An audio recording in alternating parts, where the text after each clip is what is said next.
So I'm just going to give a brief introduction to Alessandra Renzi. I'm not used to having you stand right next to me when I talk about you. So Alessandra Renzi is a researcher, activist, and media theorist working at the intersection of communication studies, critical social and cultural theory, continental philosophy, and political economy. She is assistant professor in emergent media for the program in Media and Screen Studies and the Department of Art and Design at Northeastern University, where she investigates how social media platforms are affecting notions and practices of participation and collaboration. She holds a PhD from the University of Toronto. Alessandra Renzi's interdisciplinary work explores the linkages and relays between media and activism through ethnographic studies and media art projects. Renzi's interest in and analyses of the social conditions that surround and inform the development, deployment, and reception of new technologies and media practices offer an important intervention into the discussion and celebration of social media and its relation to social movements. Committed to working collectively and collaboratively across disciplines and between art, activism, media, philosophy, politics, and writing, between scholarship and media production, between discussion and presentations. Renzi's practice takes many forms, all of which demonstrate a critical and reflexive approach to collective practice, to social inquiry, that are invested in opening up practices, debate, and discussion in ways that lead in the direction of social change, towards emancipation and modes of living that escape or exceed, that challenge the current regimes of power and capital. So her work necessarily has a number of it takes many different forms, and I'm just going to give you a few selected citations from her CV, but also just from the different projects that I've encountered. Mostly, so in terms of her writing and publications, she has in 2012 published a book with co-authored with Greg Ulmer entitled Infrastructure Critical: Sacrifice at Toronto's G8 G20 Summit. She's also, here are some of the other titles of her articles which have been published in Television and New Media, Subversive Technologies, and Scapegoat.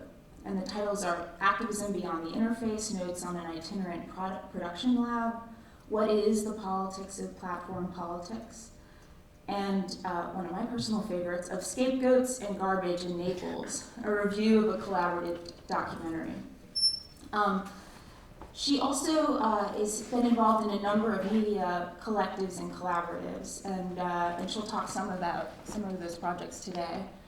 In addition, she's been part of the Institute for Community Inquiry, which was a process-based collective art project developed and facilitated with Eugenio Salas for the Center for Incidental Activism at the Art Gallery of York University in 2011. She's also been crucial in the development of the Sandbox Project, which was a series of itinerant, and continues to be, a series of itinerant media production and performance labs that use media, new and old, as an entry point into social, political, and cultural inquiry. And finally, just as one last thing to say, a piece of work that she's done, which is that she was involved in the Creative Commons documentary Preempting Dissent, which was completed in 2014. Yes, a month ago. Just a month ago, which builds on the book that she edited and wrote with Greg Ulmer. So I'm very excited to introduce and welcome and have Alessandra Renzi here.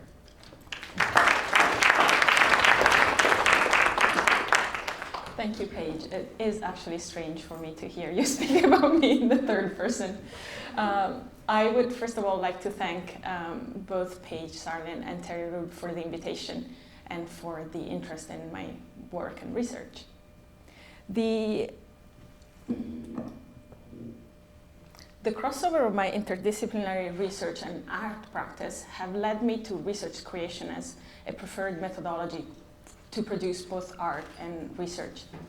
And today I would like to discuss this approach through a concept that I've developed called Repurposing Media.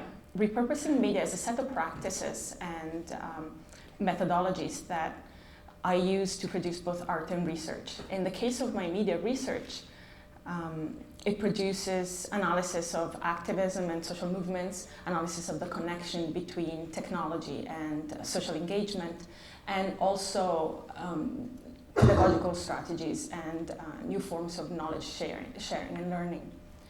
In the case of media art, it produces collaborative projects that try to use media to intervene into specific social environments. And these processes, and all these projects are all process-based. They focus much more on the process itself than on the actual result. So today I would like to discuss this approach by describing two examples. One is my research study. It's a case study, an ethnographic study of a pirate television network in Italy that functions as the first example of what I call connective media activism.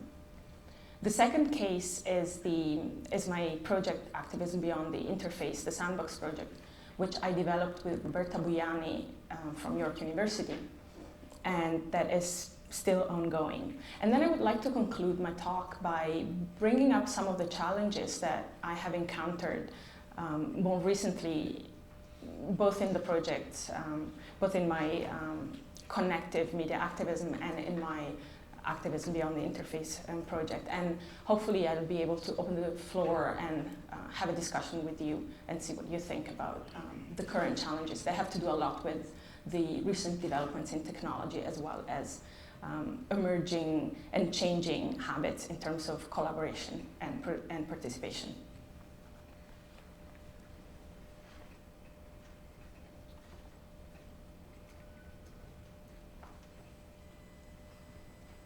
So as a media scholar, the repurposing of media goes hand in hand with the repurposing of research for activism. Let me explain how this works. If research is purposed with reporting and representing reality, it can also be repurposed to simultaneously produce reality while representing it. To do this, I build on Gilles Deleuze's concept of thought as experimentation with the real, and on a tradition of research practices from activist research as well as autonomous workerist thought from Italy, and I'll tell you more about this as we go on. So the way I do it is by using media both as a research tool and as a topic of research, and then trying to create interventions and spur collaborations as I proceed with my research. This stance emphasizes the importance of the process of thinking and knowing as elements of social agency, and shifts the focus of thinking from the production of knowledge to the practice of learning through action. It's always a mutual and collaborative process, and it's always ongoing and requires rethinking of the tools developed constantly as they are tested on reality. So here, learning refers both to the willingness to constantly challenge the assumptions and frameworks that I use together with the groups I'm working with, and the ability to experiment with newly acquired knowledge, something that is very important in a constantly changing, mediated environment. As the work of autonomous feminists teaches us, new knowledge and modes of learning derive from our ability to understand power relations, but also how they affect the ways in which individuals come to understand themselves. In my work, I'm concerned with exploring and understanding what I call spaces of intersubjectivity that are mediated by emergent media, because these spaces of intersubjectivity play a very important role in the emergence of new forms of subjectivity and social engagement. If we think about how different powers that are connected with neoliberalism and with capitalism in general are increasingly targeting and profiting from our fears, from our affects and desires, passions, and even from our ability to relate to ourselves and to others, experiments like the ones that I'm going to describe function as very important sites to negotiate, renegotiate, and resist and redefine specific forms of individuality and collectivity, and to resist the pressures of the economy and the homogenization of life under neoliberalism.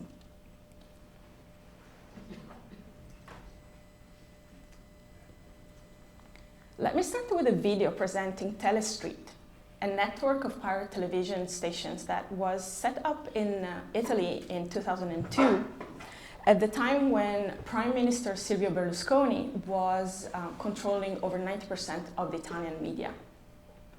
Although this is really hard to imagine, this media tycoon was able very fast to be elected as prime minister, and although he already had control and owned mass media, newspapers, print, advertising, production companies, as well as 3 nationwide television channels, radio stations, and so on and so forth, by being elected to parliament, he was also able to have direct control over the 3 public service broadcasting channels in Italy, and really doing whatever he wanted with them, including broadcasting on all 3 channels at the same time when he was being critiqued, or sacking all the journalists and even comedians who were making fun of him. So at this point, enter Telestreet, this network of very small micro television stations that only transmit in the households of very small neighborhoods or street-wide zones. And they use frequencies that are usually granted to commercial networks, but that are unusable because of territorial obstacles. So if you imagine that this is all analog technology, so UHF frequencies function in the same way as light beams function. If there is a physical obstacle, these frequencies will be stopped and will create something that is called a shadow cone. Same way as a shadow with light. In these shadow cones, Telestreet channels would install their microtransmitters and then basically hijack the frequency of the commercial channel and broadcast directly into the household of Italian families. The landscape of Telestreet is in continuous motion and is by no means homogeneous. The channels range from very political, radical channels set up in squats and social centers, to student-run ones, migrant-run ones, disabled runs, parish-run channels. And their programming also varies a lot. Anything from really political, radical content, to the broadcasting of the local football match, to grandma's recipes being read on TV. Those are the best programs, actually. What I'm going to show you now is part of a documentary that was made by an Australian broadcaster as Telestreet became more popular and started becoming famous outside of Italy partly as a heroic move against Berlusconi's monopoly, but also as a really interesting model of communication.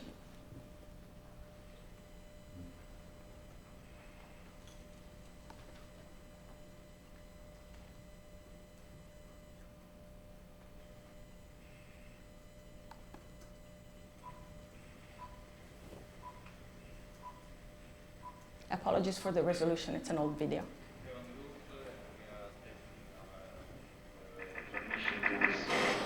This is our street TV transmitter.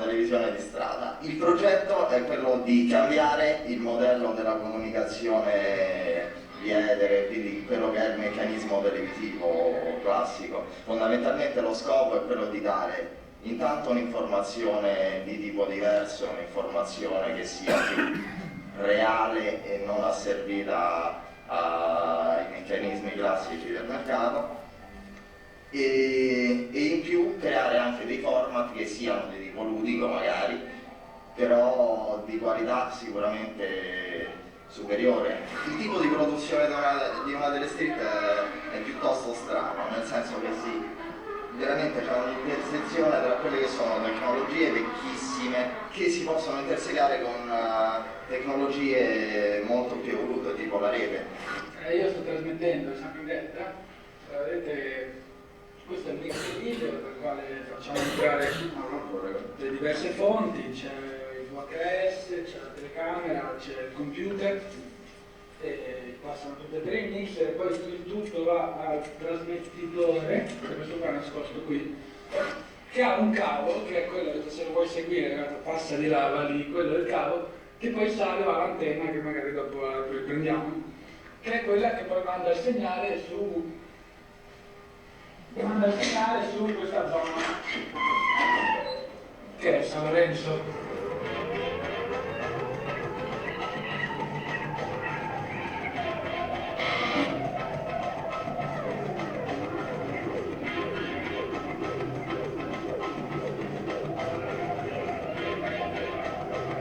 Television is conceived as a mean of passivization. Thanks to television, people become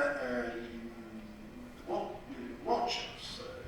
Telestreet is an idea and a realization which starts from the need to reverse this power based on television. We discovered that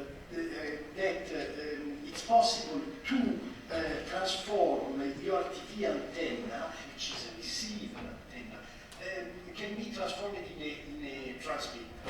This is not exactly a television. I would say that it's rather a proxy vision, a television of the neighbor, of the building, of the street, and so on. So a local television, not exactly, I would say. It's a local television in a sense, but at the same time, thanks to the internet, of course, it's also a network.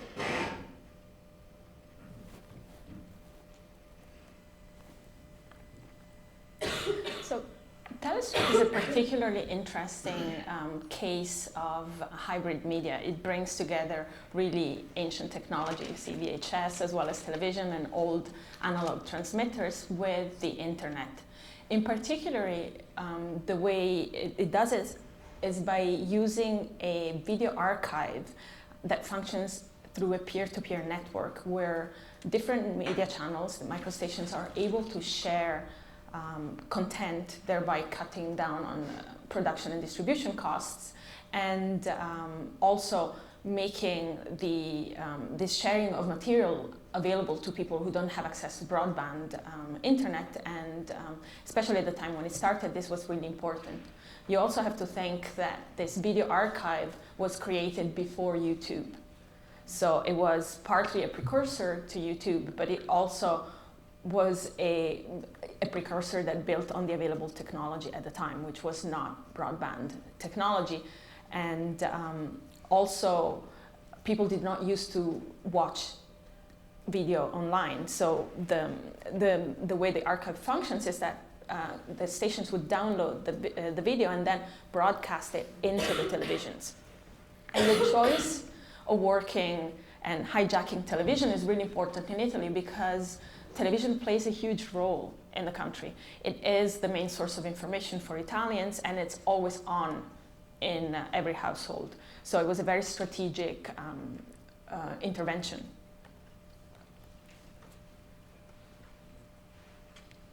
The network also shares assistance, technical assistance, and enables each node to retain a certain degree of autonomy by being able to choose what kind of material can be broadcast, so that the parish Telestreet would have very different content, for instance, from the one run in the Anarchist Social Center, but some of the content may be also similar. And then there would be national meetings where people would come together and really discuss the process of production and produce material together. Telestreet's self-declared aim is one of experimenting with the language of television and to create alternative models of communication. So it is interesting not only because it was trying to counteract Berlusconi's influence, but also because it really appropriates a language that people claim to have been grown up with. Some of them claim to have had a television as a babysitter, and therefore they have the right to take this language and this medium and take it somewhere else. As Franco Berardi mentions in the video, Telestreet functions according to the model of proxy vision.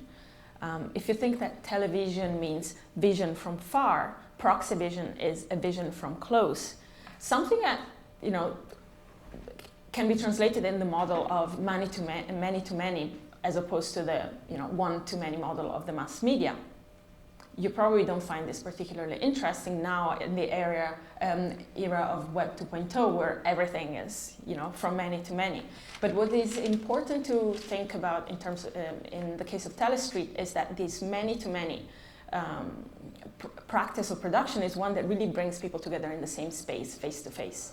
And I would like to bring up this aspect at the end of my talk to see if we can discuss the changes in the models and the ways in which we consider how we collaborate and how we participate in different events.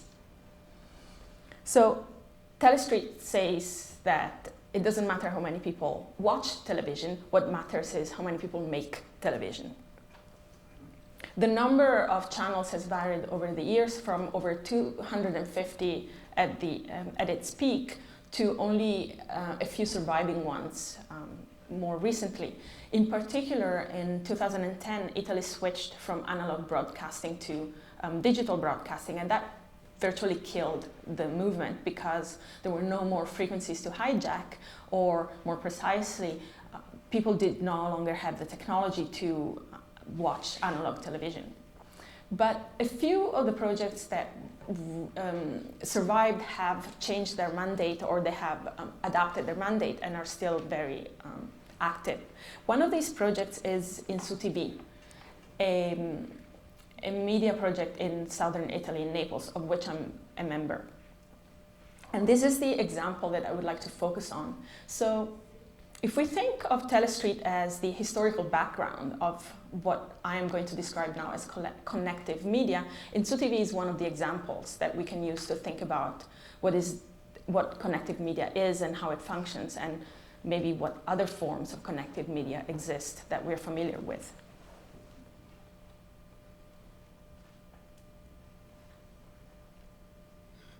The other thing that I would like to stress when I talk about connective media is that this is not just the kind of media that connects people and circulates alternative information, but it's also a model that exceeds the traditional model of media activism that aims to produce counter-information and circulate alternative discourses and views. And here I say this model, the model of Telestreet and of Insu TV, exceeds this model because it doesn't necessarily replace it. So much of this project is also about producing information, but it takes that model and runs with it in a different direction.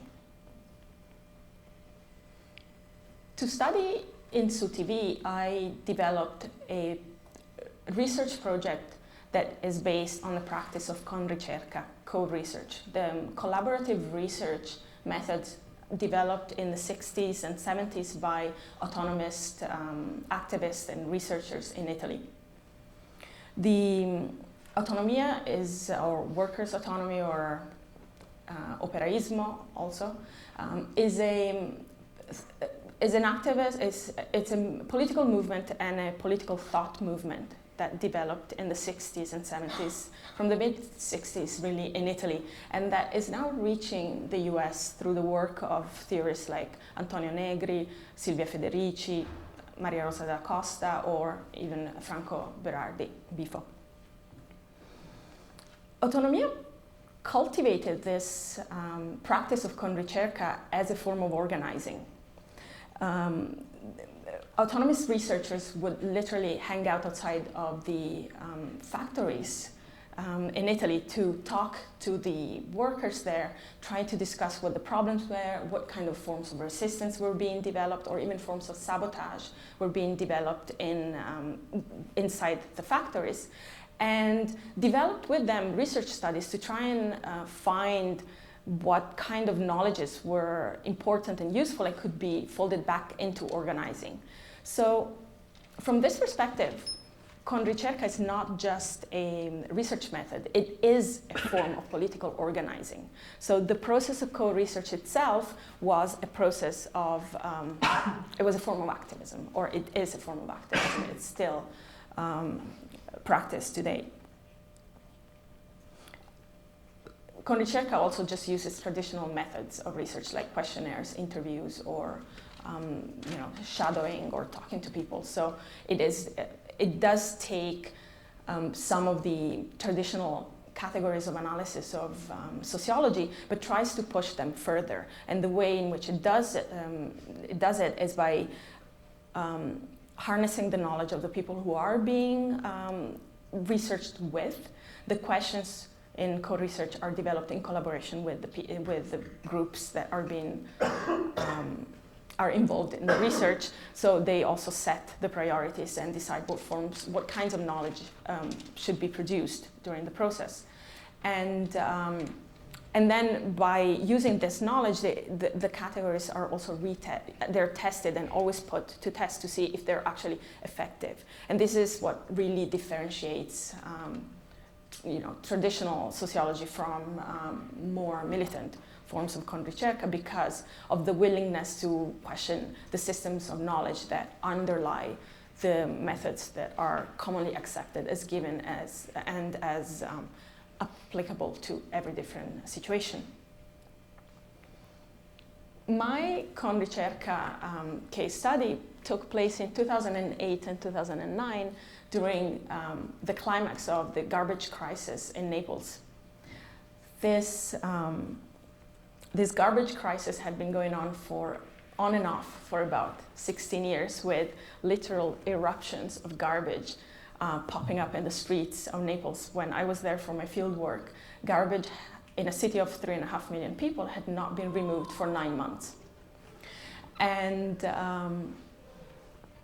the way in which we developed the Co-Ricerca project was trying to observe and ask questions about the work of InsuTV as InsuTV was being involved with a variety of communities into the struggles to try and solve the garbage crisis.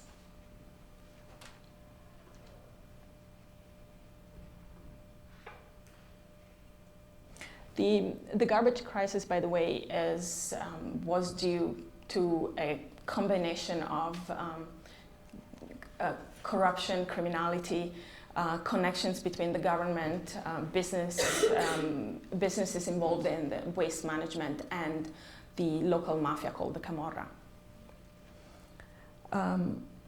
During the mobilization, the mass media run by Berlusconi, who had direct stakes in the companies and in supporting the companies that were trying to develop for-profit systems and methods to deal with the garbage crisis, in particular building plants like incinerators, for instance. So the coverage of these protests was unsurprisingly very negative. And InsuTV ran a media center for 24 hours a day, trying to cover and protect some of the occupations that were taking place, in particular in an area that was one of the few green areas in the city of Naples that was about to be turned into a landfill. So for over 2 months, we were in this media center producing video, teaching others how to produce video. But the centers also became this space where the different people involved in the occupations and in the protests would come and congregate, strategize, communicate, and talk to each other. and learn about media production. Eventually, the Berlusconi government sent the army into the occupied camp, evacuated it. They turned the park into a landfill. He also imposed really harsh a punishment for anyone who protested further, and imposed a state secret on anything that had to do with waste management.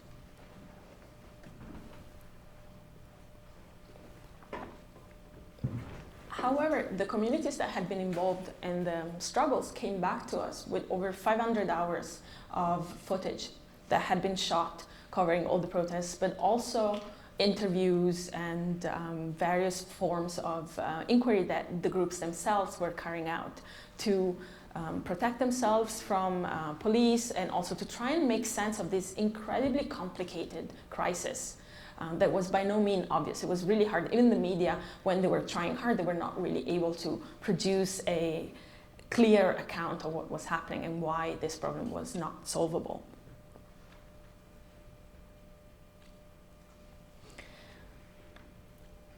So I would like to use the film that was produced out of these 500 hours of footage, called Wasting Naples, in Italian, Una montagna di balle. Balle are actually bales, so, but it also means lies, so it's a pun on the incredible amount of garbage bales that were being stocked and just like dumped in certain areas of the city, and the fact that there were so many lies connected to them. This documentary is really useful to explore the function of media as a connective. In particular, the different stages of the production and circulation of the documentary really function as moments of connection. The production process brought together through media literacy workshops, through protests, through a variety of events, and the media center, so many people who were interested in understanding and resisting the forms of abuse and the destruction of the environment. But also the post-production process was a very collaborative process that used working groups, a variety of events that really brought different groups together to discuss how to structure and talk and how to use all this footage that had been used. There were also collaborations and more interviews with experts, with politicians, investigations of different policies and alternatives, as well as collaborations with musicians and actors to try and make sense of the narration. At the level of content also, the documentary functions as a connective because of the way it actually pulls together all the strings of this really messy situation, but also the way in which the choral narration that comes out of it and the way in which the narration itself is organized really brings together the voices of so many different people involved in the process. And finally, the afterlife of the documentary, which was produced through a crowdsourced platform from an independent crowdsourcing group, so not something that we're more familiar with, like the more for-profit crowdsourcing platforms. This was something that is only for activists, and then facilitates the distribution of the documentaries and the creation of different events, so that once the documentary was finished, discussions, screenings took place all over Italy as well as abroad. And these events, again, were spaces where people could talk not only about the garbage crisis, but also about developing new projects, as well as other similar forms of resistance that were taking place in other parts of Italy. And then finally, the documentary circulated abroad, and in Italy won a few film festivals. And it was, very importantly, it was given as a package to the European Union Commissioner who came to southern Italy to try and understand what was happening with this garbage crisis. For those who are not familiar with it, the EU, the European Union, plays a really important role in Europe, and so having a European Union Commissioner coming down to southern Italy to try and, delve and make sense of this crisis meant that the government was not able to look after its citizens. And so the documentary was one of the things that was given to the EU commissioner to prove that, the system was not really solving the problem. I'm going to show you the beginning and the end of Wasting Naples, just to give you a sense of the way in which the documentary is organized and the kind of approach it takes to the phenomenon. It's about 10 minutes.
Benvenuti al nostro appuntamento quotidiano. Come ogni giorno della nostra trasmissione radiofonica, anche stavolta voglio raccontarvi una storia. Inizia così.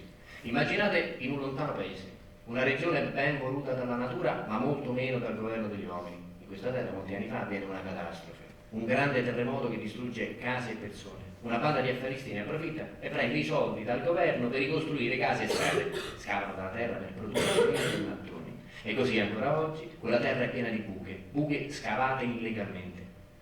Passa il tempo e quei signori pensano di guadagnarci ancora, riempiendo le buche illegalmente con ogni tipo di rifiuti. Rifiuti che vengono dalle grandi industrie del paese e che finiscono anche nelle buche legali, cioè in quelle controllate dalle istituzioni. Così la terra si riempie di veleni. Veleni che appestano l'acqua, le piante, i frutti che vi crescono. La gente che ci vive si ammala e spesso muore di rare malattie. È un disastro, ma lo sanno ancora in pochi. Intanto le buche dei rifiuti urbani, quelli normalmente prodotti dagli abitanti, sono piene. Ci hanno buttato dentro di tutto, notte e giorno, rifiuti ordinari e tossici, senza che nessuno controlli. Le buche sono talmente sature che le strade si riempiono di immondizia. Ma siamo andati troppo avanti. Questa è una storia complicata, va raccontata un po' alla volta. Iniziamo ad andare in quella terra e precisamente ad Acerra.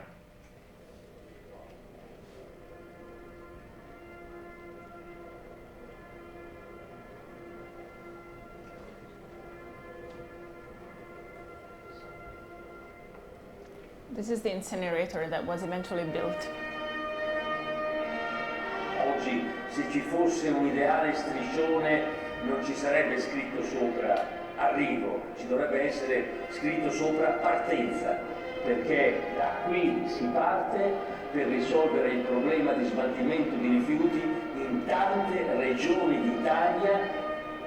Lo Stato, sia lo Stato, difenda la legalità anche attraverso l'uso della forza, anche mettendo in campo le forze dell'ordine e mettendo in campo, come qui abbiamo fatto, il suo esercito.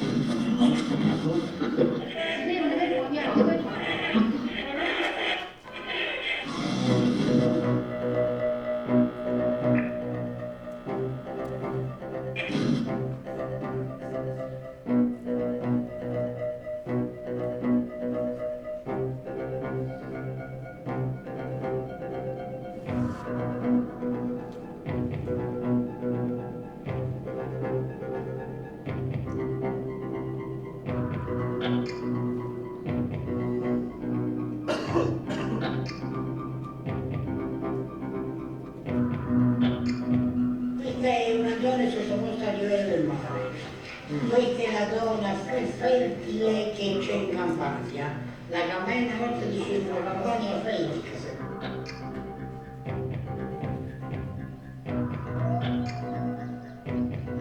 La nostra terra è fertilissima, no? Qualunque cosa che sembri la vai a raccogliere. 3 raccolti all'anno, 3 raccolti all'anno. Non è che noi vogliamo enfatizzare il nostro pezzo di terra, insomma, di Acerra, ma è così, perché è sottoposto è a valle di catene montuose, insomma, attorno, piccoli Appennini. E quindi qua passiamo a tutti i fiumi.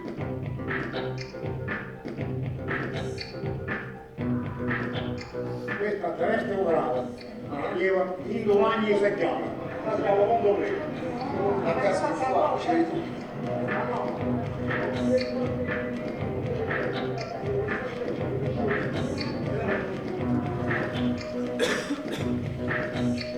Guarda, un po' non lo so che i dedicati come ne sai, non raccolti poco, perché scoperti gustosi. E la Certe no, nutrite io quello che io là, allora viene a cacciare di dopo là. Quando venite la poi a te giù, mamma non c'è lì. E allora mamma c'è la prata nata, no? Ma cosa là? Non lo capisco, no? Ecco prima. La storia la prata è che poi, o può prendere guida, ma non sta lì di più, è tornato ora per noi. Stavo uscendo la mano. Ieri domani che era l'acqua sul barino, oggi non lo bevo più. Perché ho seguito quando e tutti muriamo là.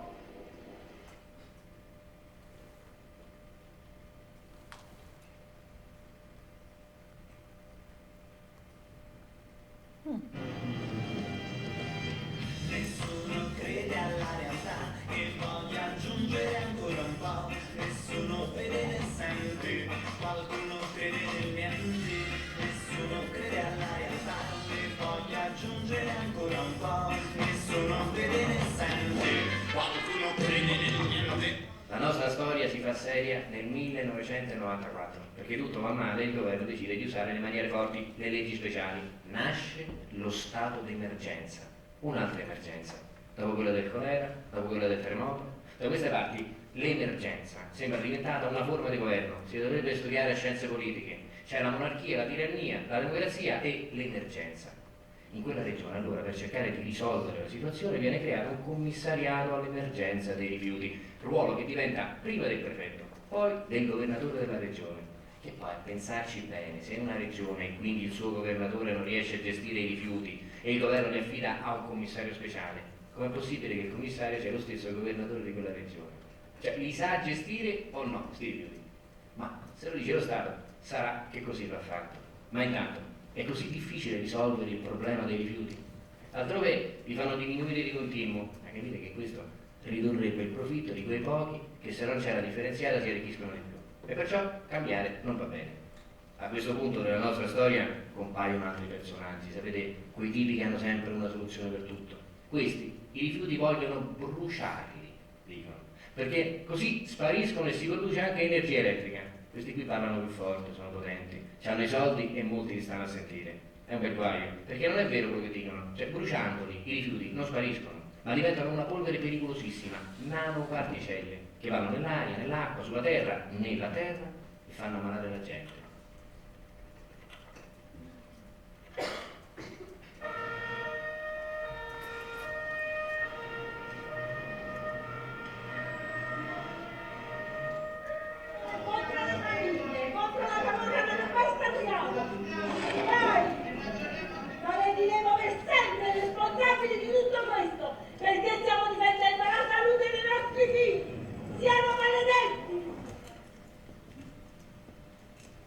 Ogni storia c'ha un finale, ma non sempre un finale bello. La nostra storia finisce qui o forse è solo iniziata, perché il Signore, quello che sembra un venditore di padelle, ci ha preso gusto, vuole ripetere in tutto il paese quello che ha fatto in quella regione. Dice che c'è una nuova emergenza, più emergenza di tutte, è la crisi economica, e che di fronte alla crisi economica lo Stato c'è, che deve attivare la pompa dell'economia, che deve dare appalti ai gruppi finanziari più importanti e lavoro alla gente. E quanti dei poveracci, dei disoccupati, dei non ce la facciano arrivare alla fine del mese, in fondo non gli darebbe ragione. L'importante è non mettere mai in discussione la qualità e la tipologia degli interventi che lo Stato ha deciso. L'importante e non immaginare che ce ne possano essere degli altri, più equi, più intelligenti, più moderni, anche dal punto di vista dell'economia. Allora bisogna costruire non solo case e palazzi, ma più inceneritori, costruire centrali nucleari, più ponti, righe, autostrade, le ferrovie che avanzano dappertutto, i carabinieri in prima fila, le ruspe dietro e gli affaristi nelle retrovie a contare i soldi.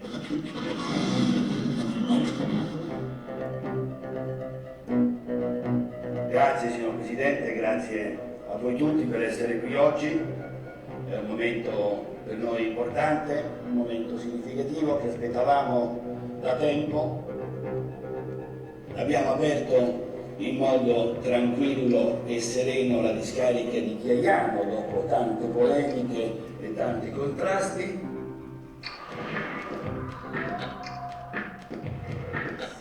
Abbiamo da medici trovato di fronte a noi un paziente in coma, come se avessimo trovato un pedone investito da un pirata dalla strada, lo avessimo preso, soccorso, portato in ospedale, sapendo che magari potevamo rischiare di essere arrestati per eccesso di velocità o per essere passati con il semaforo rosso. Questa realizzazione è un plauso, un incoraggiamento agli uomini di Impregilo che sono stati dei veri eroi che qualcuno ha cercato di ostacolare ma che hanno saputo con coraggio tenere duro. Il cambiamento della situazione, i rifiuti non più per entrare nelle piazze di Napoli, ma il rifiuti moderno impianto per il loro smaltimento.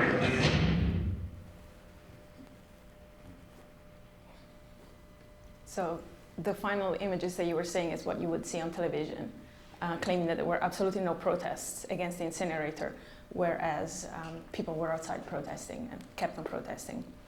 The incinerator was also shut down a couple of times for burning down really toxic garbage and completely polluting the environment, but it keeps on working. This documentary is part a document of years of environmental struggles and part a political economy of waste management. It takes the state of emergency as a regime typology, something that does not only apply to the situation in Naples with the garbage, but it's something that we may be familiar with in many other situations where the emergency and fear become the drivers for very rush decision-making and policy implementation. And this kind of framework then is being used for other projects and other forms of practices of resistance in Italy.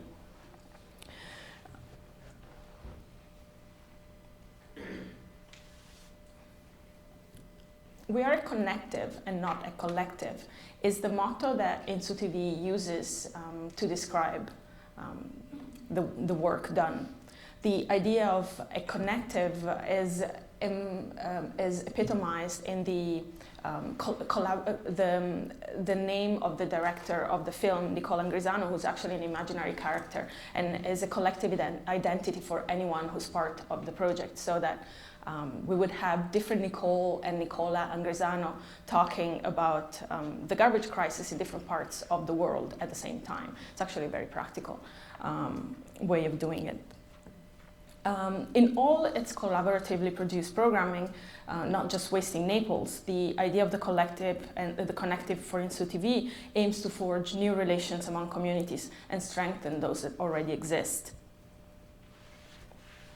These connective media practices, I would like to stress, are very different from forms of media activism that we're familiar with, both the forms of, the kind of indie media, but also they're very different from social media.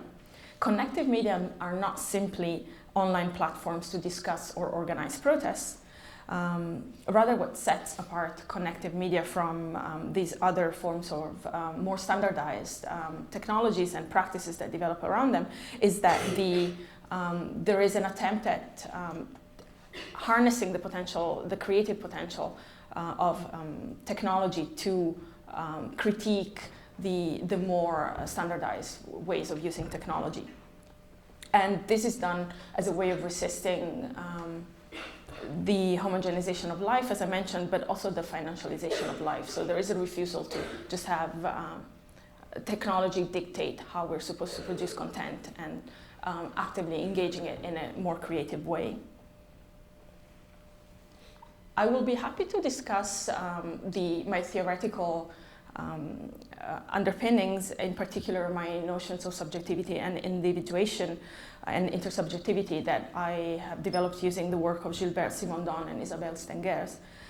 And we can do this if anyone is interested in the Q&A. But for now, I would just like to stress that the way in which I see the role of connective media as spaces of intersubjectivity is through the way in which media is used, rather than simply as a tool, as a mediating lens, as an interface that helps people make sense of themselves through the lens of media in relation to their environment and to each other, so that the perception of the group that they are part of changes also the way in which they think of themselves and their agency as media producers and cultural producers, and as people who resist the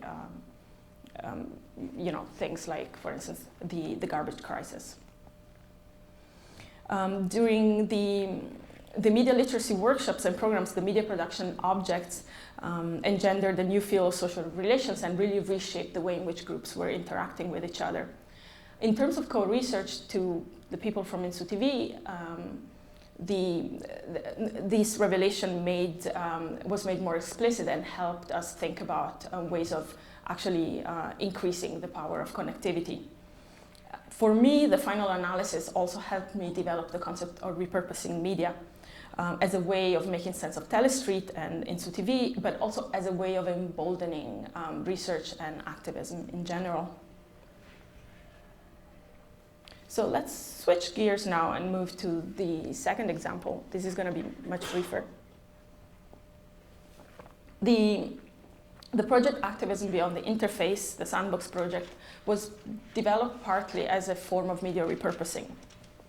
It is an art project that explores how new notions and practices of collaboration can emerge from the interplay of art, activism, and technology. The Sandbox project consists of a series of production labs during which participants develop public interventions, multimedia installations, or various kinds of performance. The labs are itinerant. They usually start with a theme, and then once the theme has been worked on in a city, they move on to a different city, pick up what was built and constructed in that lab, and then that knowledge is folded back into a different lab with a different theme. The activities that take place during the lab are hands-on exercises that range from relational exercises, discussion circles and storytelling, DIY media labs and bricolage, problem-solving exercises, skill sharing, various other forms of activities that are developed in the context of the lab, so the place where the lab is taking place, and also partly in connection with what has come from the lab before. The way in which these exercises are facilitated is by using concepts that are borrowed from the arts and sciences, the free and open source software, and from philosophy. So sometimes there is an engagement with parts of the text or with different concepts. For instance, one of the labs, the one that took place at the Transmediale Festival in Berlin, tried to think about what social interoperability could look like, trying to bring together open source and activism. Labs have taken place in different cities, ranging from Toronto and Montreal to Troy to New York City and Sao Paulo and Berlin. Some of the results were, for instance, in Toronto, web radio show. In Berlin, we hacked an interactive installation that was already installed at the Transmediale Festival. One of the people who developed the installation was part of the lab, so we had privileged access to this installation. We were able to turn it into a platform for social interoperability, using it through a phone that was part of the installation, engaging different people in the audience of Transmediale. In Sao Paulo, we developed a series of performances that emerged around the notion of blockages. And some of the videos are actually online on our website. The sandbox cuts across the separation of online and offline forms of collaboration through what I call the reverse engineering of a digital collaborative platform that is envisioned as the offline project unfolds. So the idea is that pulling together all the information from all these different labs, all the information about what it means to collaborate face-to-face, we could be even able to think about what an online space for collaboration and participation could look like that is not developed according to the more traditional practice of designing a platform and then making it available to users to figure out how they can use it, but building it bottom up from like a community of people who have an interest in that specific form of collaboration. In computing and technologies, sandboxes are also testing environments for new code. So for me, I see the sandbox as a space to test the social code for a multimedia platform that rethinks the role between online and offline interaction according to protocols that may interfere with the vetted systems that are already present and that thrive on glitches. A big component of the original project was to try and think of a space where different activist groups in Toronto could collaborate and figure out strategies to work even when there was conflict. So this is the part that has to do with the glitches.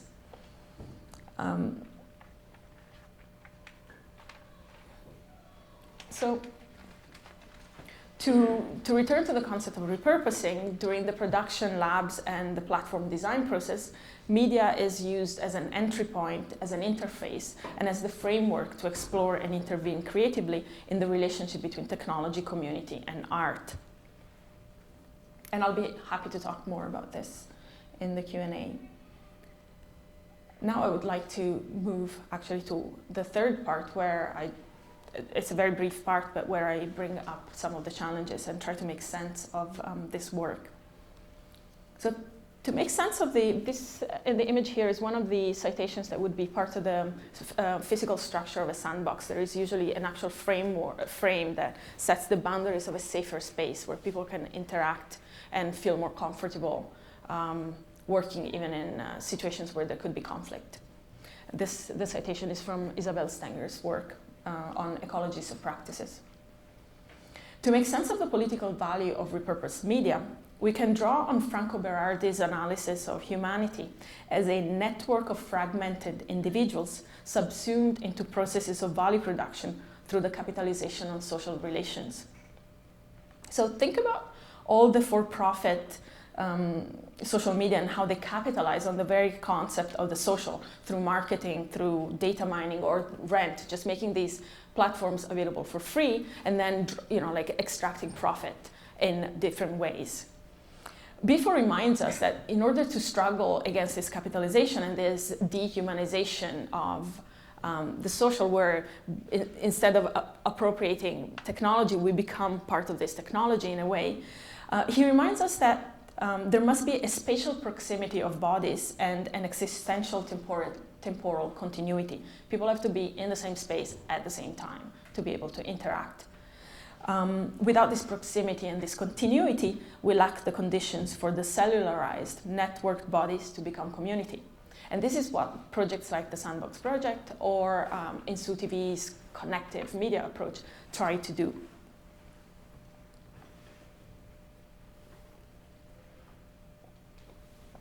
But recent developments, both in the Sandbox Project and the InsuTV, point to some challenges for future applications. The Sandbox Project revealed that while we thought that the strongest aspect of the project was the idea of developing an alternative online space, it turned out that what people really enjoyed about the process and the project was actually the ability to be in the space together and share knowledge and share skills and discuss challenges together. Of course, using some of the technology, but not being necessarily driven by the idea of having to produce something that went beyond the actual performance or the actual moment in which people were working together. Similarly, I could also add that in if we think about a world where social media and Web 2.2 pull everyone into this endless production of information objects that then are simply absorbed into cyberspace and don't necessarily lead to anything aside from an overproduction of information, they just really enjoyed the fact that they were not being forced to do anything beyond the, what was being produced by the pleasure of being together and interacting. On the other hand, InsuTV is also challenging, is also facing some challenges. In a meeting that we had last month about the future directions of the project, one of the things that we discussed was how user-generated content is affecting the potential and the power of connectivity for the project.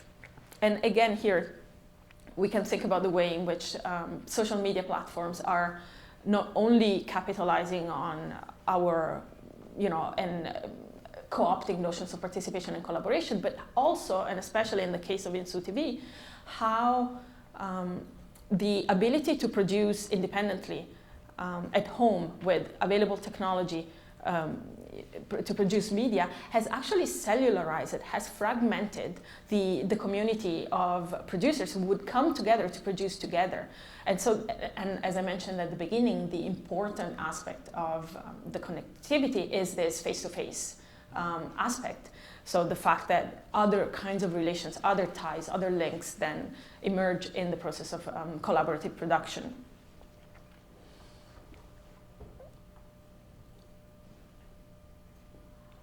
So in this context, the challenge for repurposing is not only one of strengthening human relations, but one of returning this social aspect of the production process to the center, while harnessing the available technologies and subtracting them from the cycle of endless production of information. The concept of repurposing is not created to abstractly describe or understand phenomena, but it derives from reality and must enable us to think of new moves. The gap between theory and practice, between thinking and acting, is filled insofar as theory is put to task to reflect on reality and to formulate and solve practical problems. So how do we now, at a moment where user-generated content is playing such a huge role in perception of individuals about independent cultural producers who work as isolated units in connection just with their own computers, how do we tap again into the crowd of crowdsourcing, for instance, or into the affective economies of smartphone apps, or into the social codes that are encoded in very rigid platform architectures of social media? So ultimately, repurposing media should help us critically address ways in which solidarity can be achieved through the connection and cooperation among activist groups, citizens, and their communities. And I believe that a research creation approach that develops and tests, again, so the concepts like repurposing and connected media, but over and over again, when they don't seem to work anymore, or maybe even abandon them if they're no longer useful, how can they help us retain a productively critical attitude to the world and to simulate social engagement? Thank you.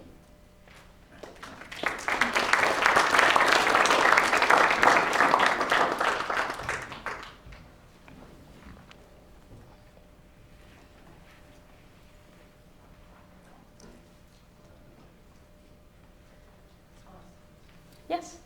Could you talk a little bit more about, I guess, the last part in terms of like thinking about these issues of connectivity and the problem of affect within crowdfunding, like, sort of the Kickstarter phenomenon and what's happening, like if you thought about that versus other types of more direct peer-to-peer networks that are like mediation that happens in between.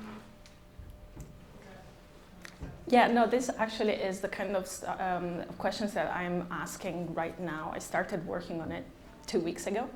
I managed to finish one article and then I'm moving. And here the work of, particularly the work of Gilbert Simondon seems to be very useful to try and think about the way in which individuals interact with technology and how affect and perception play a role in the way in which they come to see themselves and constantly, he says, individuate, they constantly reemerge as individuals. For Simondon, the individual is not a stable entity, is what he calls a metastable system that is constantly put in crisis as new information comes in from the environment and from our interaction with other people and with technology. And so this constant change really affects the way in which people think of themselves. And I've been trying to figure out what kind of theoretical tools I can use to bring together to think about the way in which platforms are organized. So both the architecture and the back end of the platform and the way in which these kinds of technologies really have an effect on individuals. You were mentioning the different affects that emerge in peer-to-peer networks, depending on the peer-to-peer network, and or more rigid or more commercial crowdfunding platforms. But also in general, there seems to be at least one of the things that I seem to see all the time over and over is how these technologies are affecting our notion of agency. And so it's hard to answer without looking at a specific platform, because it really seems to me that the way in which the platform itself is structured really, and what kind of connections it creates and what kind of effects it has really affects the notion of agency and the way in which then individuals are maybe willing to just discuss something or to go out and produce something or have the feeling that they have contributed to something. And open source is an interesting case because it's tricky. It seems to be more progressive, but very often it also replicates for-profit structures and just buys into these structures without necessarily being critical of it, which is partly understandable given the origin of open source, partly in like neoliberal ideas and countercultures that were very individualistic. But so it's, yes, I'm really interested in answering that question. Unfortunately, I don't have the answer now. I really think that in order to answer these questions, we need new methods to both pose the questions and then to try and answer them. Yes? I may just add to this idea of new methods. I'm wondering if you're interested in kind of like the difference or the potential of the rhetoric of arguing for change and the media that is instituted to do that, and documentation, whether it's social media or video. It shows a compelling story, but somehow it can stop short of then an action plan and this repeats itself in various contexts. If there's a plan for or an interest in thinking of like what that next step could be, something as pressing as garbage, like what to do about it. When do you stop with the engagement? How far do you want to push it? When do you feel like, okay, this is someone else's job? Or do you feel compelled to go another step? And what methods would you then want to see applied? Because the rhetoric goes all the way to basically solving the problem in a sense, recognizing it, and it's so overwhelming we have to do something. Yet the work has to, because of the methods, you just stop at a very particular place. And I'm wondering if those differences are generative fields. Well, yes. So there is an important difference there, and I think probably one thing that I could have added to the idea of connective media is that the projects and the ways in which the technology is used do not emerge in a vacuum and then go and look for the people who, for instance, producing a message and trying to say, okay, you should start acting, they're not rhetorical forms of media. They're not about producing discourses about social engagement. There is very little, even talk about community or, engagement. This is about going to intervene and making available certain tools in spaces where something is already happening. And so then the limits of how far, I'm not sure if, I hope I'm understanding what you're asking. The limits of how much do you want to engage, or what kind of things do you call for, really depends on the ways in which the interaction functions and what kind of groups are involved. Is it what you were trying to ask? Kind of. I mean, garbage would call for some kind of action. Yes. You've got to get rid of it. Something has to happen. And so my interest is in finding out how you position the interventions that you're doing to, do they end there, or do you want to actually, with this intervention, have something change on the field, on the ground as such? And if so, what kind of tentacles or rhizomes emerge from the practice that you've established to that next step? Are you interested in that? And if so, how? Yes, well, this is what happened with the screenings after. So the documentary, well, in the production of the documentary, there is a certain form of research that tries to really map out where possible points of intervention are available. Unfortunately, social movements are really well organized in Italy, but they hit the glass ceiling because of the way in which the system works and the corruption. It's a pretty daunting enterprise, but there are some really great grassroots projects. The media center where we were was also close, and it was the site where people discussed how to organize independent and autonomous recycling areas. So there were totally grassroots projects that were connected to these mobilizations, so people were actually doing things. But they were also trying to investigate. I have never met so many people who were nearly illiterate and could list every single European Union regulation on garbage recycling. People were really informed about the situation. So they were doing research, and part of the media center was not just about going to film the riots and the police beating up old ladies, but also creating moments where people could have conversations. So there was a mini TV studio, and people could, do interviews. They could, someone who knew about a specific thing could discuss it, and so there could be moments in which then, from there, people could think about possible interventions. The idea of giving the documentary to the European Union Commission was also partly, calling for a certain kind of intervention. And also the screenings were these sites where people found the model useful and then started using it to produce other analysis on other issues. So it's, there were certainly relays, and there were certainly tentacles and ways in which then people became involved and try to find different solutions. There were some other collectives, other projects that emerged, and groups forged alliances, which is also very important. When you have a collaborative documentary where groups meet each other because they're working together, then if there is something else like a campaign or a protest or something else that is happening, even if it's not directly related to that issue, but knowing that there is that group you worked with and you actually had a positive experience working with, who has a transversal interest in that issue, then it's easier to call them and say, hey, do you want to work on this with us?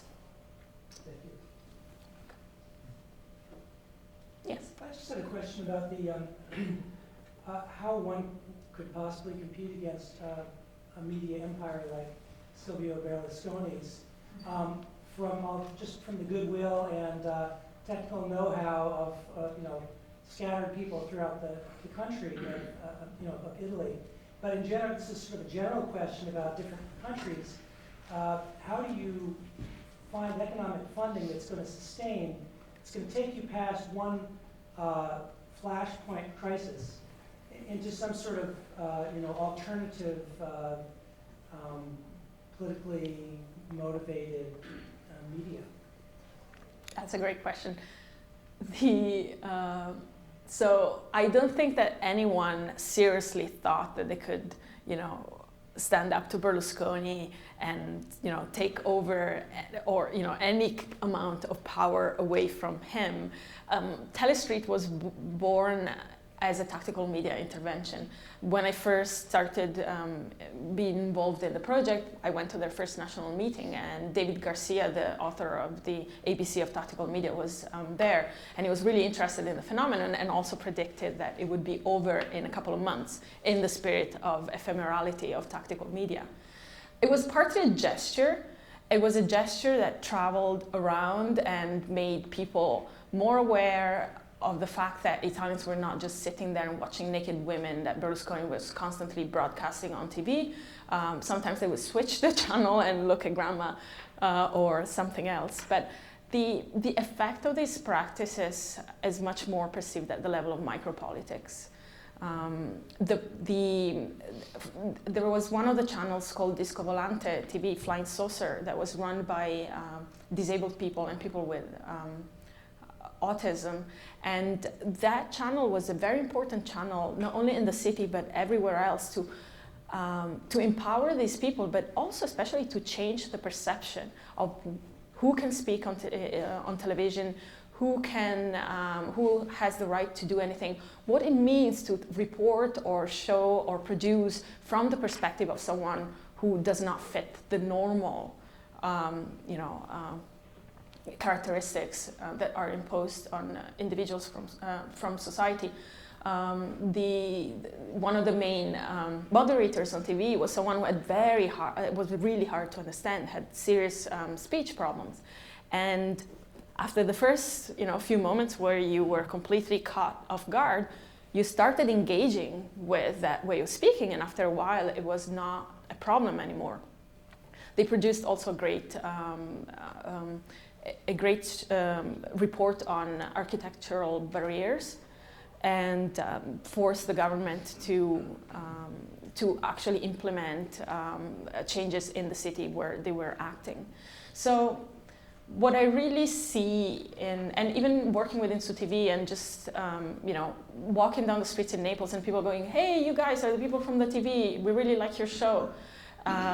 Bringing people in the studio to make programs, and then the audience would all of a sudden get a camera and they would have to hold the camera. It really shuffled the roles of production, and that was one of the things that really I think impacted people, and also then made that space available for them to think, how can we use this, like in the case of the documentary, but also other examples.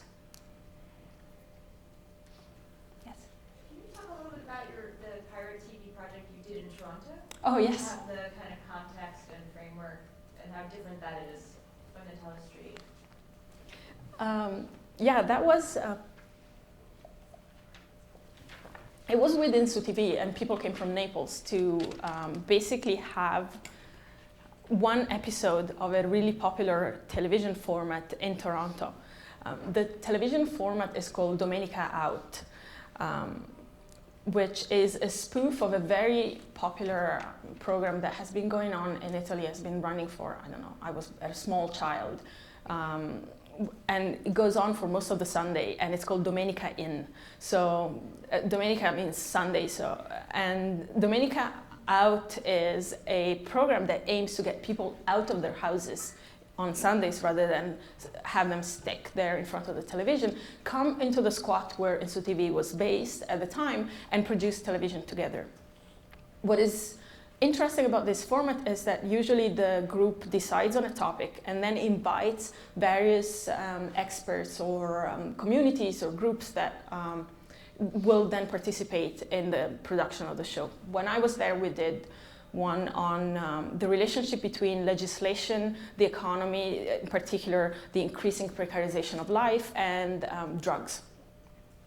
And so to produce this show, people from addiction and mental health centers were invited, former drug addicts, people who had had some kind of interaction with drugs, lawyers, journalists, a variety of people. And then video was produced, and then on the day of the show, some experts would be in the studios. There would be some small reports that would be screened and that then would be assembled into a longer documentary. There would be an in-residence cook making food.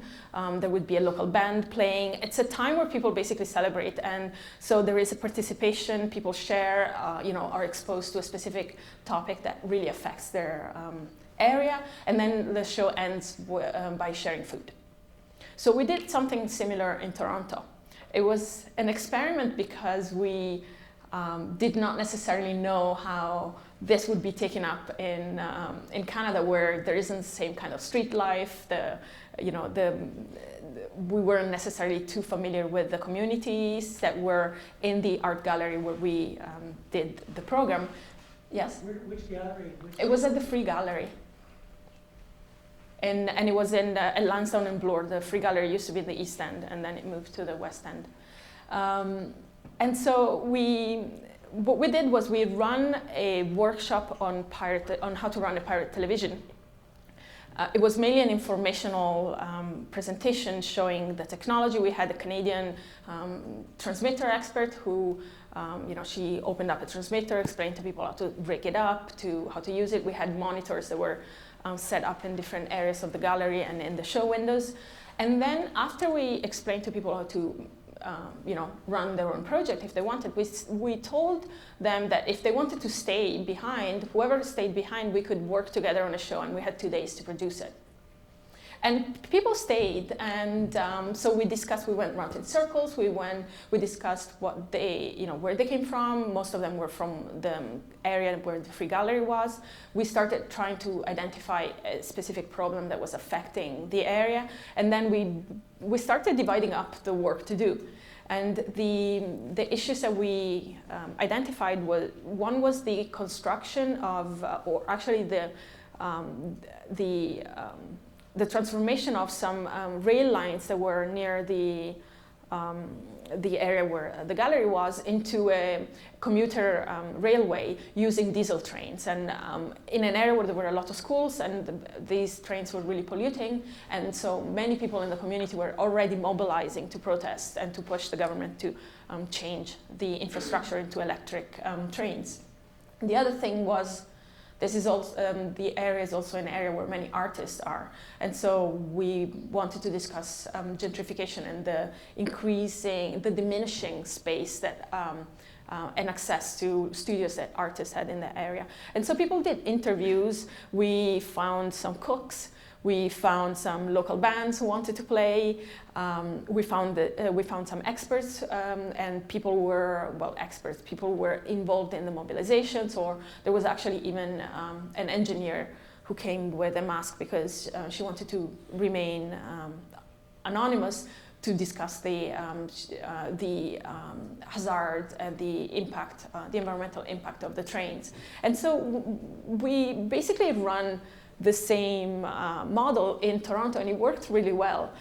It took us 2 days instead of 3 months because things work much slower in Naples, but it worked really well. And that actually, during that project, I met a lot of people that I have ended up collaborating with. For instance, Eugenio Salas, with whom I developed the Institute for Community Inquiry later on, and also the curators of the Ephagia digital projects with whom I've been working. So it was a fun project that also brought together some people who didn't really know each other.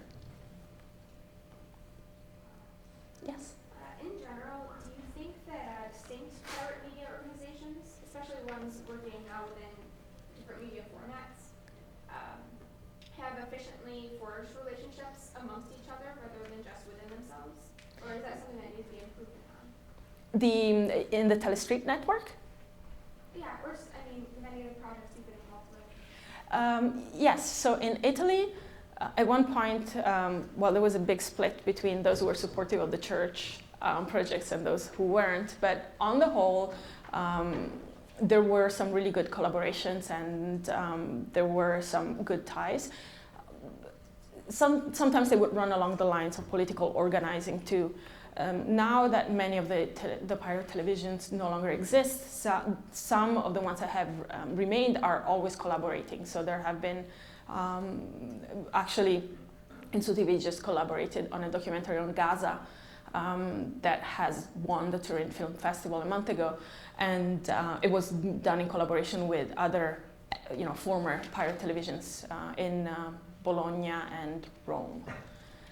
So there have been links that have been forged, and even, across Canada and Italy that has worked. Also, at the time when Telestreet was really active, people went to different countries to teach, to show people how they could set up their own TV. So there was one in Sarajevo right after the war. There was one in Nablus in Palestine. There were some similar projects in Argentina, and so that some people from InsuTV were invited over to to meet the people. And also InsuTV is part of a broader network of media producers called Transmission CC, which is it actually really connects Asia, Australia, as well as North America to Europe. So yes, I would say that. But you can always improve. Do you see much collaboration across media though, with like radio and television, or Yes. within just one format? In Naples, there is a consortium of independent media, and so they work together. There is a newspaper, a print newspaper, there is a radio, and there is pirate television, so pirate radio and pirate television. Some of them were even sharing the same spaces. Other radios have been collaborating with the pirate televisions. In Italy, it's also a specific case because the free radio movement was really big in the 70s, and some of the people, including Franco Berardi, who were formally involved in the free radio movement in the 70s, were also among the people who founded the Telestreet project. Yes? You showed us, or we saw slides from a dozen different cities, all sandbox people, and I gathered from what you said that in each case there was a frame around the people of some kind. They were in a box, at least a marking of a box, but I didn't understand how the people were collected or assembled, or like who they were and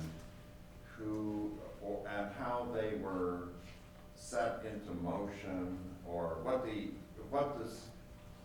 was going on. And it would be interesting to me for you to describe it a little more, sort of like, we could do it, or that. Sure. Like that. Yeah. Yes. Like what actually happened, and what was the context, and where did you find these people who wanted to do actually that? Yes.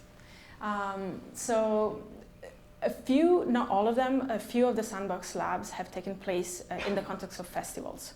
So we were at Transmediale, at the Hemispheric Institute for Performance and Politics in Sao Paulo. There was a media festival at the Queen's Museum of Arts. So in those cases, in all cases, we would issue a call. So it's an open call. We circulate it as much as possible. It is usually thematic.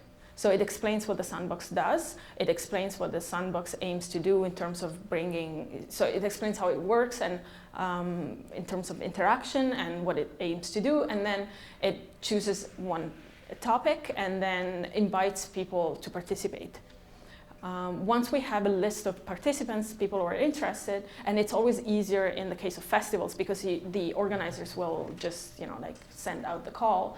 In other cases, the other cities where we've done it were cities where we already had a strong connection with the activist groups. I've been very active in Toronto in the activist environment, and in Montreal through the G20 Media Center.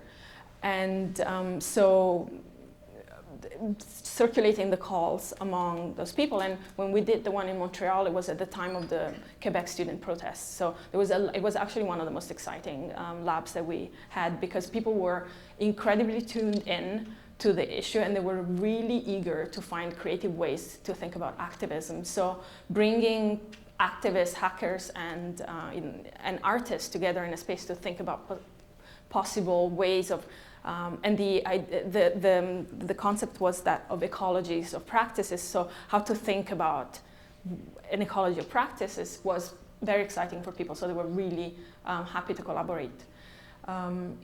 So once we choose the topic, we even invite them to bring their own, not only their own skills, but even their own ideas or their own objects, something that they want to bring to the lab as a kind of a gift. But then the way in which the lab works itself is through a series of exercises that tries to displace this, kind of like rigid positions that we will come into a space. I am an artist, or I am an activist. I only interact with people who do this or this other thing.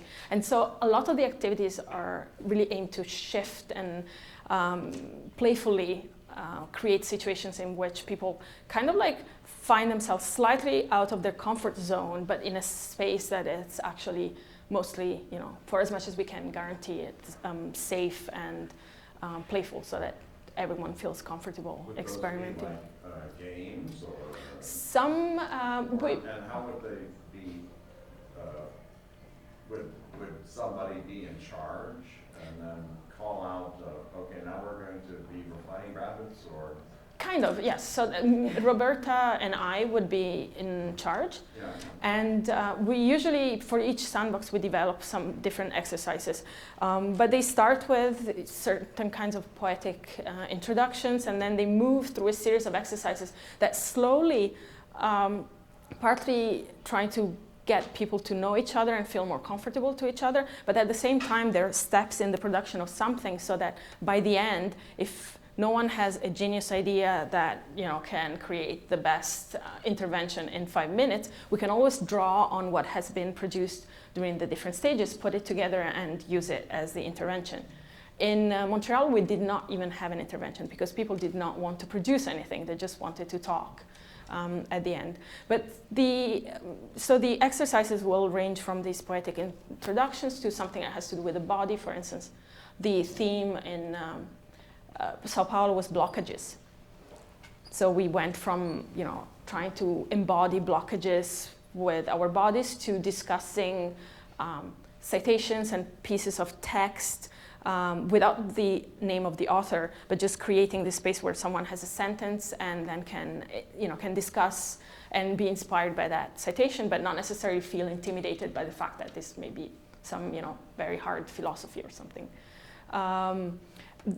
We tend to do stuff like work with paper, scissors. We created in Berlin, we created a machine. Different people had to produce organisms, and then we had to put all these organs and mechanisms together into a bigger assemblage. And what was interesting was the negotiation of where all these different pieces were supposed to go in this gigantic machine and what function they had. We also organized a mock intervention, so we had to discuss, it was the time of Occupy in Berlin, so we also discussed negotiations and consent. So the exercises vary, and this is why sometimes it's a little unnerving because you never know what is gonna come out of it. And often there is a private section of the workshop where people work together, and then there is a public section where people can come and see what we've done. And it's for us who have our names on it, it's sometimes a little, strange because people come, but it's also very interesting because people come with specific expectations. They want to see something to consume. So anything that is produced that does not necessarily, fulfill those expectations is viewed with suspicion. And in some cases, we have been able to engage the audience in discussions about that. In some cases, it's been less successful. So as the ability to transmit pirate television disappears,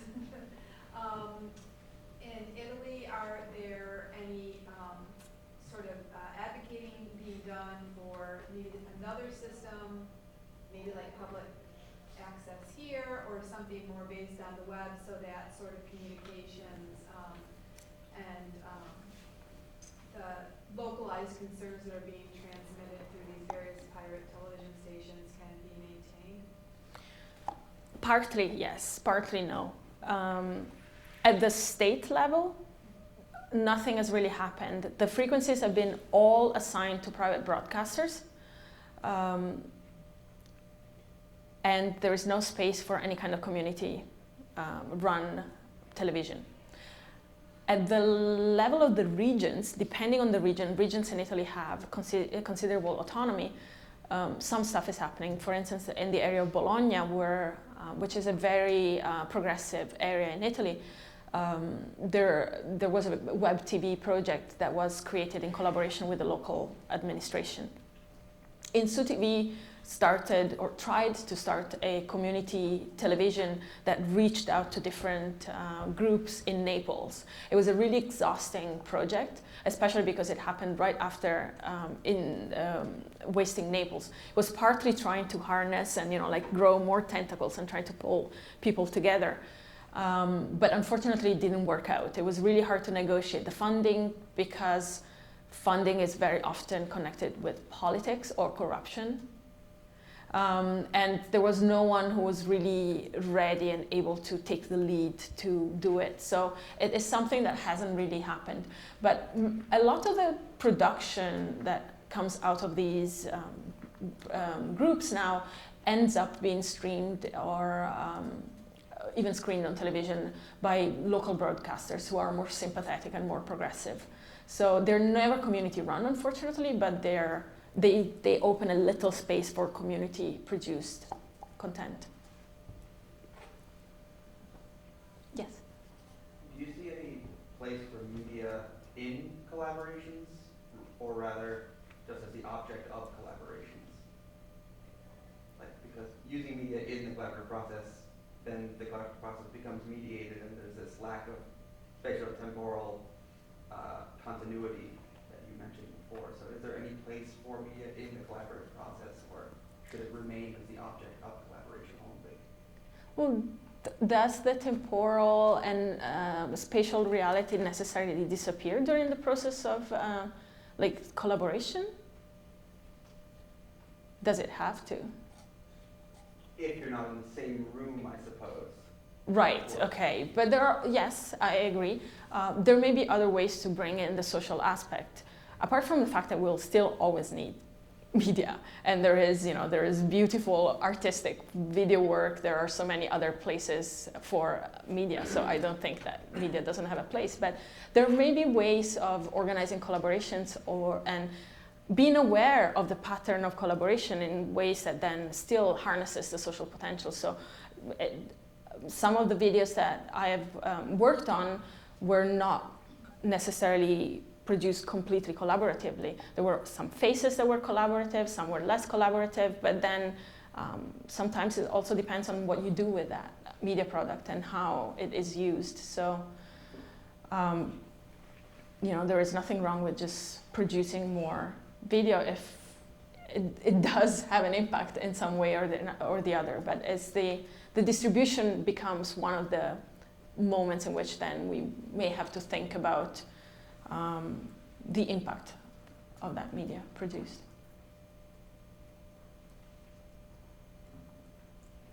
There is Terry behind you. I just wondered, what are the demographics of the groups that you're engaging?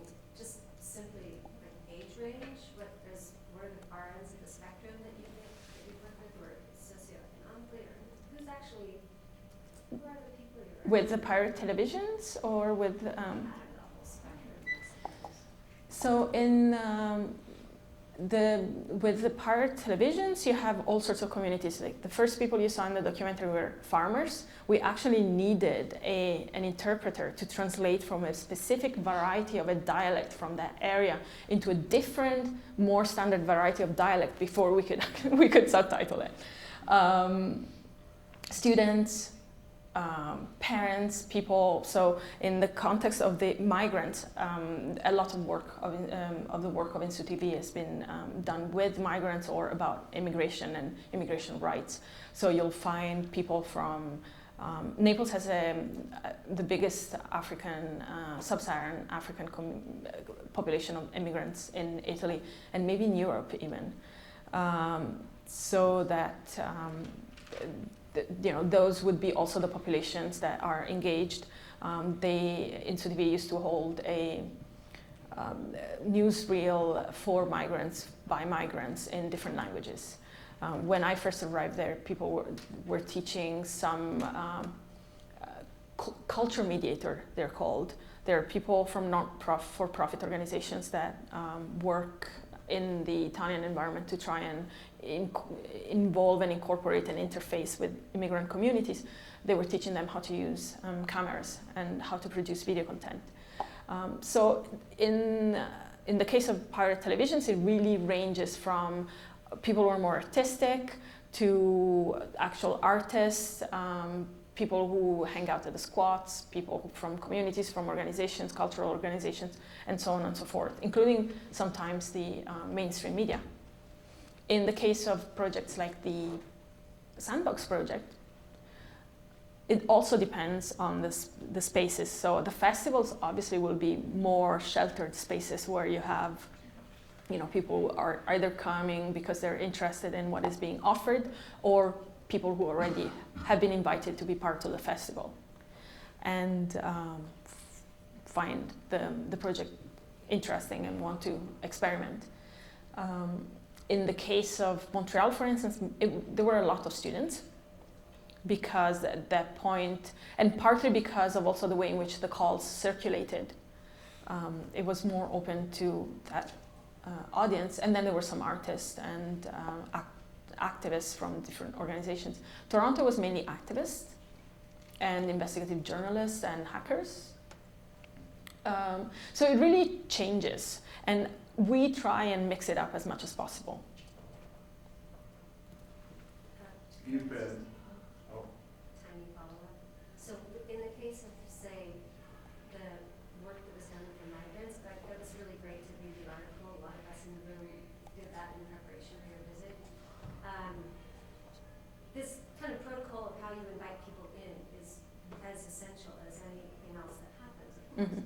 How did you engage them? Were they already organized and you could just tap into a network that was already in place? Or was it a provisional kind of organization that they had that would fade in and out of, aggregation? Or?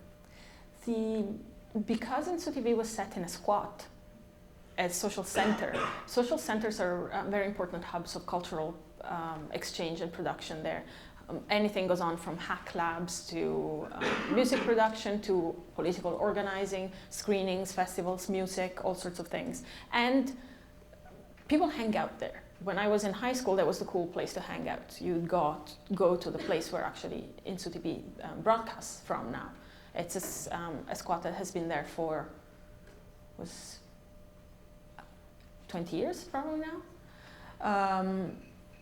It's no longer the center because it's a little in the outskirts of Naples. Now there are other sites that are becoming more important. But there are these sites, like now there is an occupied theater in Rome, there is an occupied kindergarten in Naples. These are spaces that draw a variety of people, sometimes even people from the neighborhood. So it's an open space. Once they know that there has been something that has made them think that they're actually welcome and they can come to the place, they will come. For Domenica Out, the programs which took place in the squats, in the studios there, the TV would have a text that we could change and announcing when there were events, and so inviting people to come out. And that really, reached out to a more diverse crowd than otherwise, the more radical community in Naples, which is often the problem. With the garbage crisis, actually new alliances between more radical groups and communities were forged so that people felt more comfortable coming to these spaces.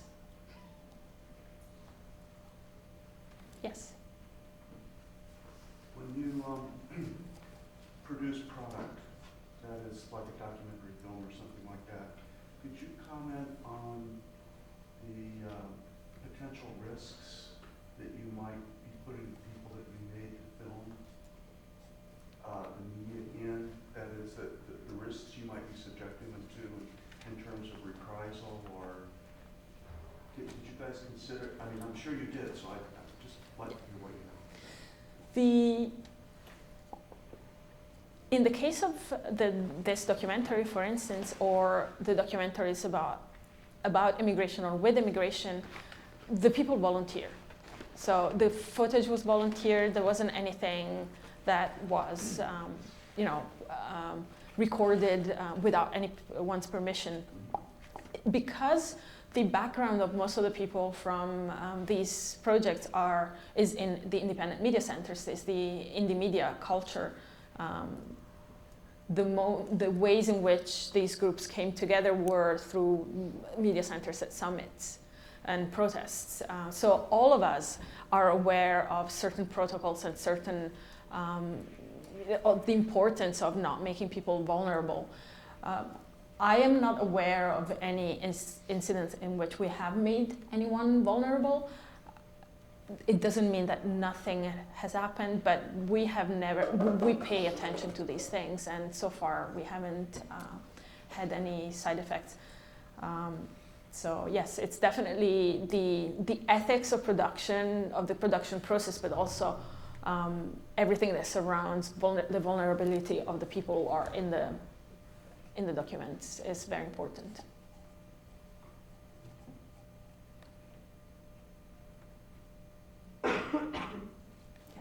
Well, you've been very generous describing your present projects and what you are looking forward to doing. And before we leave, it would be fascinating to me for you to say a word or two about how you became originally interested in doing this particular kind of work, which is partly artistic, partly scholarly, partly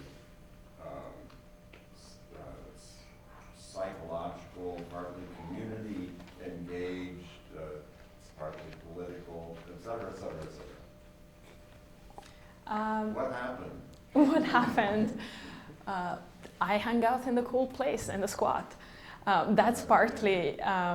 When I was in high schools were very political places in Italy.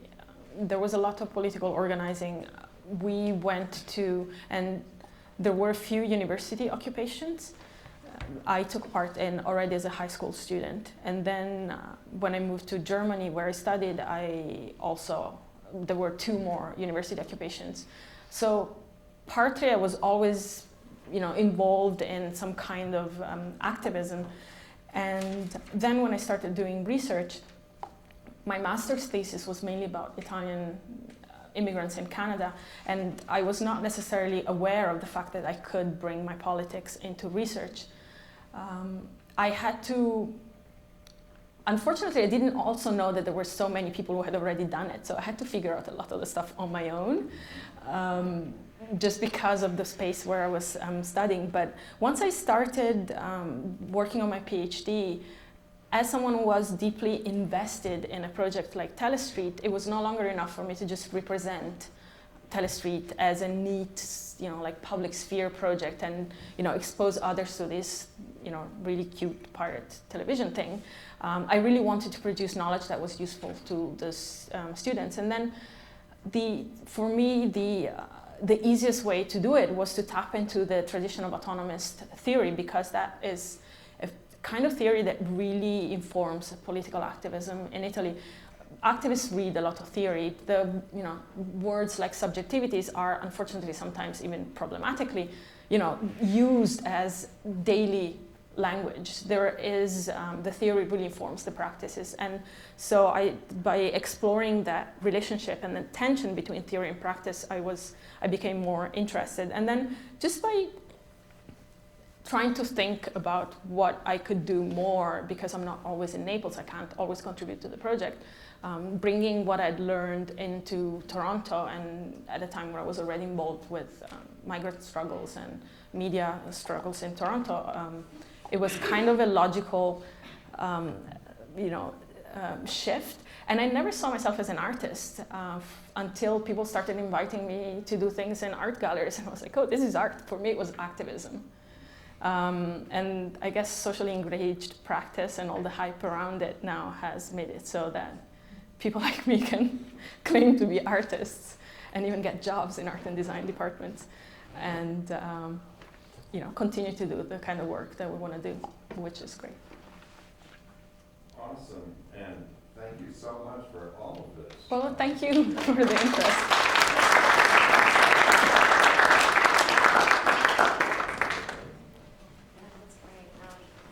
And we welcome you again to visit and join us for the last in the series 2 weeks from now, May 5th, Tony Orsler at 6:30 in the same space. Tonight's lecture was co-hosted by the Gender Institute, to whom we're very grateful. And as an aside, there's another speaker on May